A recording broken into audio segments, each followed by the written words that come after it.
The United States has recently executed a strategic move that has significantly disrupted the operational capacity of our Royal Navy. So the Americans' announcement that they have successfully tested a low-cost bomb that can sink ships the size of aircraft carriers could be a threat to our men and women sailing the seas. This unexpected development has raised alarms about the future of the UK's maritime defence capabilities, suggesting a potential weakening of our naval power. The implications of the move extend well beyond the immediate military consequences, of course, and it's prompted questions about the broader impact on regional maritime security and, of course, the strategic relationship between the UK and the US. So how might this shift in naval dynamics influence global security and international alliances? Well, joining me now to discuss this is Major Chip Chapman. Good afternoon, Chip. So, long story short, the US have developed this new bomb which could sink our aircraft carriers and, what, we're stuffed, are we? Well, the Americans are not going to sink our aircraft carriers because they're our allies. So the first thing is it was what we call a SINK-X, an exercise against the ship, which you do for two reasons, either to show the lethality of a new weapon system that you're developing or the survivability. So those are the two metrics that you use. Now, of course, to do that, you set the parameters of the test. So what they're not doing is the active and passive defence which you would have in a real war situation. So you want to put the Americans aside and say, what is the capability of a potential adversary? Yes. Where we would go. Now, actually, the Chinese, who are one of the potential adversaries if we get involved in a Pacific war, and we talk about a thing called the Davison window, which is the window of opportunity for an invasion of Taiwan beginning in 2027. They, since 1991, have had a suite of missiles, particularly an anti-ship ballistic missile called the Dongfang 21D, which has a range of 1,500 kilometres, 1,100 miles, and they think that that could sink American ships. Now, of course, the active and passive measures probably mean that they won't. Now, after the Ukrainians sank the Moskva, yes, we used to say that there are only two types of ships. There are submarines and there are targets. Now, indeed, that sounds frivolous, but again, in the Second World War, 60 U-boats went into the Mediterranean, 59 were sunk and only one came out.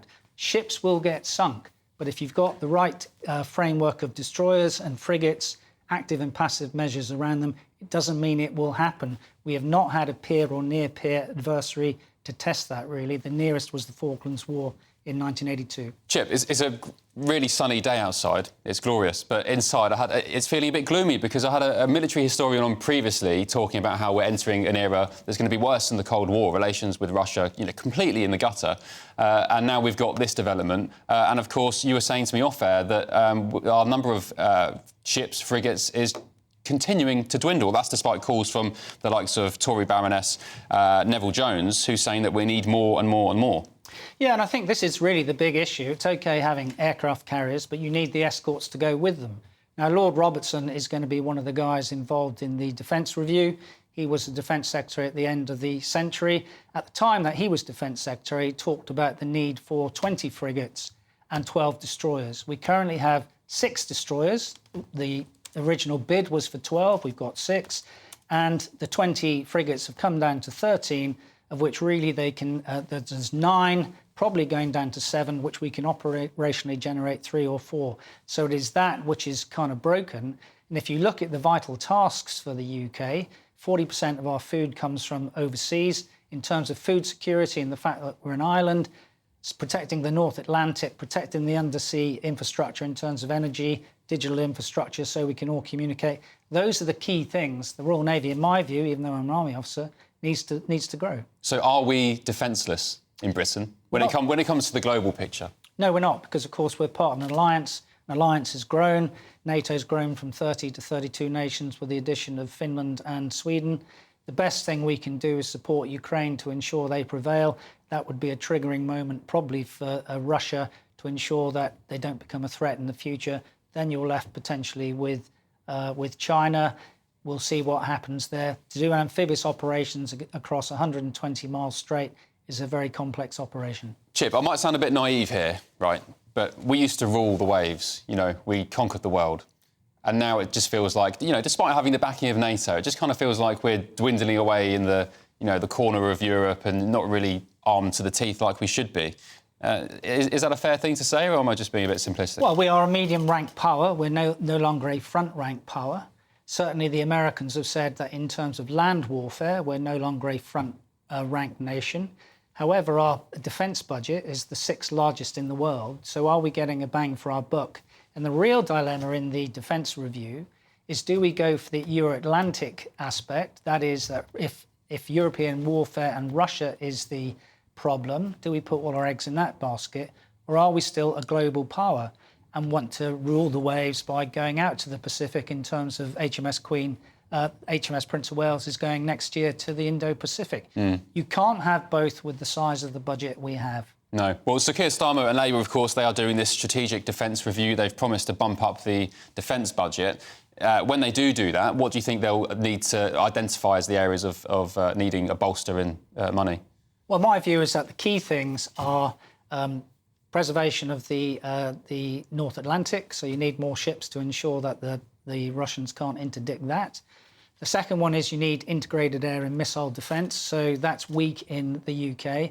And indeed, those 6 Type 45 destroyers, as I mentioned, you really got a choice there.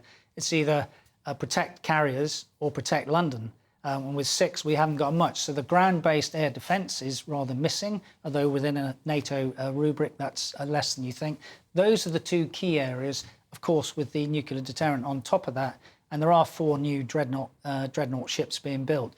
So you reckon it's the Navy that really needs the bulk of this new money? It's the Navy and the Air Force. It's terrible for me, again, as an Army officer to say this, but that's where our vital interest in terms of our position geographically lies. Yeah, well, I've got some mates in the Navy, so I'm sure they'll be pleased to hear that you are backing them to get a bit of a budget boost. But, of course, in the Army as well, we need numbers as well. We need troops. There's a recruitment crisis, no?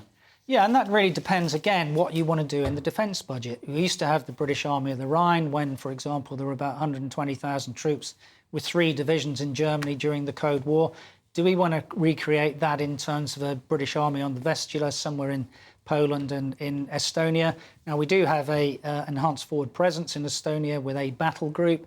In the last NATO summit, we actually went towards a brigade, let's say going from 1,000 troops to 4,000 troops. They are not forward deployed because we haven't got enough troops of the type armoured and armoured infantry to sustain that. So they're allocated, not deployed. That shows the weakness, really, in the structural problem in the British Army. Got it. Fascinating. Big challenges ahead on the global scale, indeed. I was watching, actually, Chip, on Netflix the other day, a documentary on the Iranian embassy siege. It reminded me how the SAS, do you reckon still the most feared special forces in the world, the most skilled, the most competent? I think so. They're too small, and of course I know 5,000 people who are on that balcony.